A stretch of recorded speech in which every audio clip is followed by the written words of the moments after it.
Decision fatigue is a real thing. At some point, we just get tired of making decisions, and it is exhausting.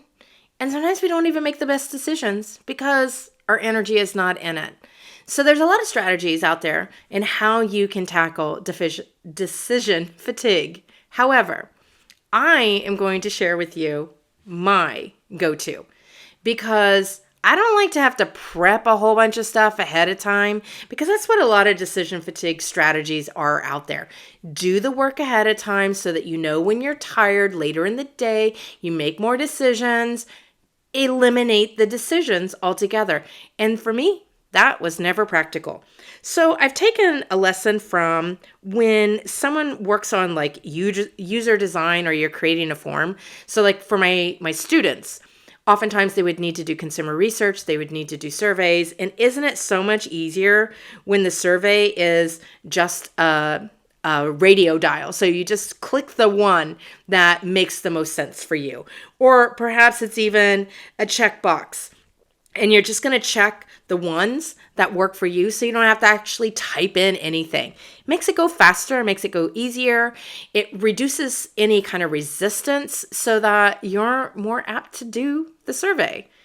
We can do the same thing with ourselves.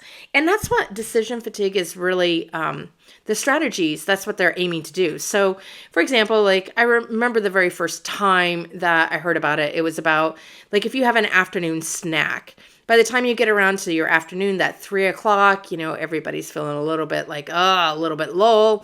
And so you might be going to the vending machine and grabbing some, I don't know, a chocolate bar or chips or something else that perhaps is not what you're really looking to eat if you're trying to eat in a healthier lifestyle. So always have healthy snacks on you so you don't even have to go look for them. They're already there. The decision was made prior. And that is a strategy. It can work for sure. But I find I can't plan ahead for everything. So here's my solution to design decision fatigue. And it results from what designers do kind of naturally, intuitively, and they don't even realize that they're doing it. As a matter of fact, I did things like this for years, and I didn't know I was doing it until I started observing my own behavior. And that is lead with your body. So when you are in creative flow and things are going smoothly, you're not thinking. You're just doing. It's almost like your body knows before you can think the thought. So it's a little bit ahead. It's kind of like walking. You don't have to tell your body, move my foot here. You just start walking. Or some days I find myself already out of my bed before I even thought about, I should get up. It just automatically happened. My body knew what to do. And that's what I'm talking about with body led. And I'm just going to share something that's really simple to do because this way I don't have to anticipate what the decisions are. I just know when decisions come up. If it's not something that I really need to spend a lot of time thinking on, then I can just let my body do the deciding. So for example, I'm just going to take 3 pens here. So if I have 3 pens and I know that I'm going to pick a color to mark on something for whatever the reason is, it kind of doesn't matter. I can just close my eyes, open them. Okay, I saw this one first. That's the one I'm going to use. Done. End of story. I've also done this before when I've gone on a walk. Sometimes I wander aimlessly and I don't even know where I'm going. Sometimes I get to a crossroads and I'm like, well, I could go that way or I could go this way. And then I start thinking, if I go this way, then I might encounter this. And but then I might miss out on this if I go this way. And really, in the end, I'm out for a walk and I don't really care which direction I go.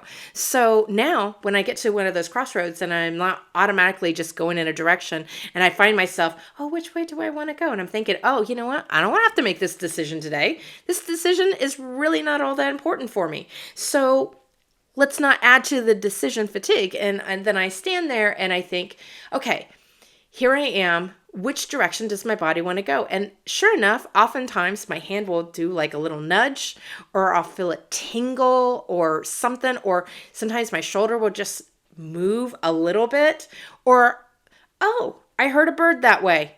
That's the way I'm going to go. So I let my body lead and make those decisions just like I do when I'm in creative flow. I'm just borrowing my creative skill sets and putting them in ordinary, everyday circumstances. I do this for so many of my decisions throughout the day decision fatigue is not a thing. It's not a thing for me. And I don't have that 3 o'clock where I feel exhausted because decisions are easy. I'm not wearing myself down. I'm maintaining my energy. So give it a try. Let your body start making some of your decisions for you.